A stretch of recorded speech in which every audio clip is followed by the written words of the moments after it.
Welcome back to Mommom's Story. In this episode, Mommom speaks about the temple and growing up in the temple and what her experiences were like.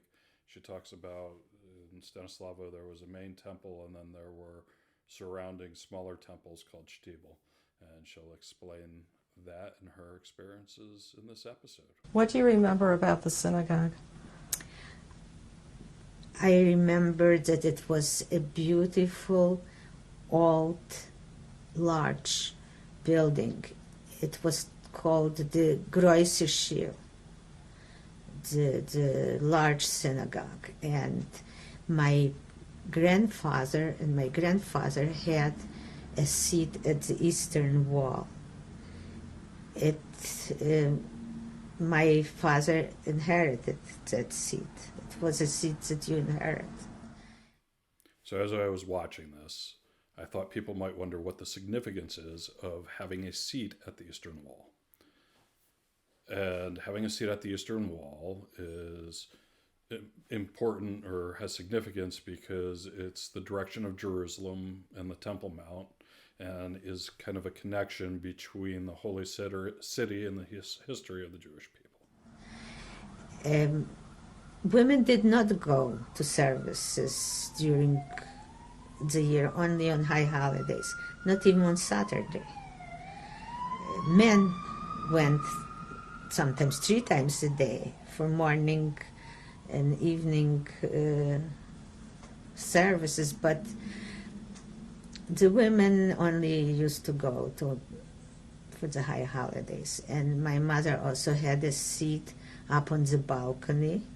I remember during the holidays I used to come to visit her. I used to come to visit my father. Of course, the kids had the run of the synagogue during the high holidays.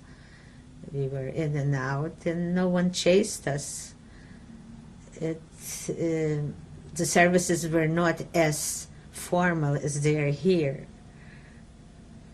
It was more like in an Orthodox synagogue where there's a lot of noise.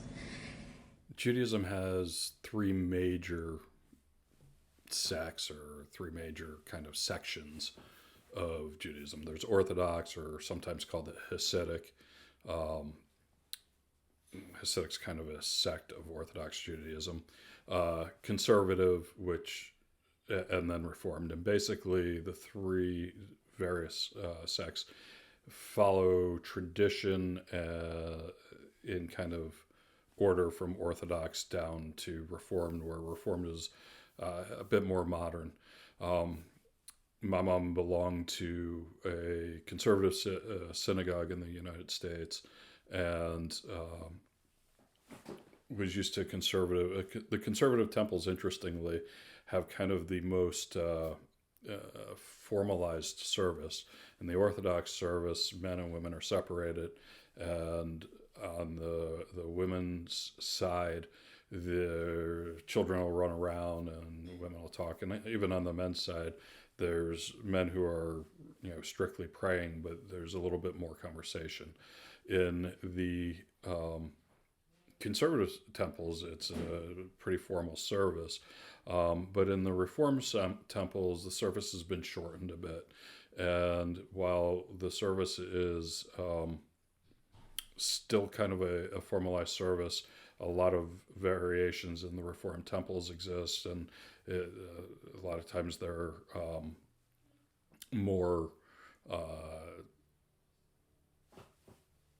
open, slightly less formal than like a conservative service. So there's a little bit more conversation and back and forth. The rabbi, our synagogue was the main synagogue in the city. When Hitler came to power, the first thing they did, they tore it down, and there's nothing left of it. Like nothing ever existed. Around that synagogue, there were smaller synagogues called shtiblach, where rather more Orthodox men prayed. My synagogue was probably would be considered conservative, leaning to Orthodox. Some men had beards, most of them didn't. For example, my father never had a beard. He did not wear a stramo, like a fur hat. He wore, what was it called? Top hat. So did my grandfather. I have fond memories of the holidays because even on Yom Kippur, my mother prepared the most delicious food for the kids on plates, so we were hungry. And I remember coming on Yom Kippur to my mother, and I kept on asking her, "How do you feel?" And sometimes I brought her some flowers. Many people brought smelling salts so they don't faint from hunger. It was very difficult not to eat one day. Most of your Jewish neighbors go to the Roisa Shula also?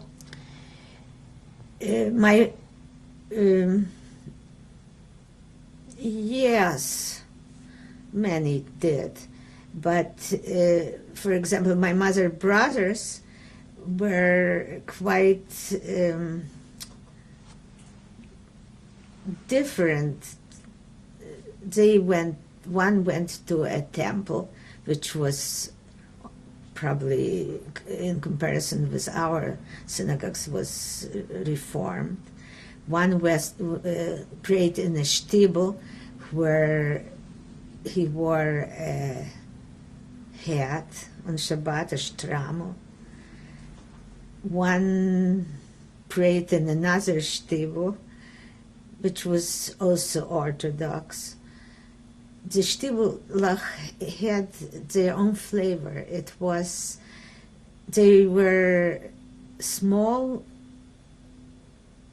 little buildings around the main synagogue. It was like the main synagogue was in the center, and the shtibler were next to the main synagogue. If you're enjoying listening to and learning about Mommom's story, if you are, like, subscribe, and please share.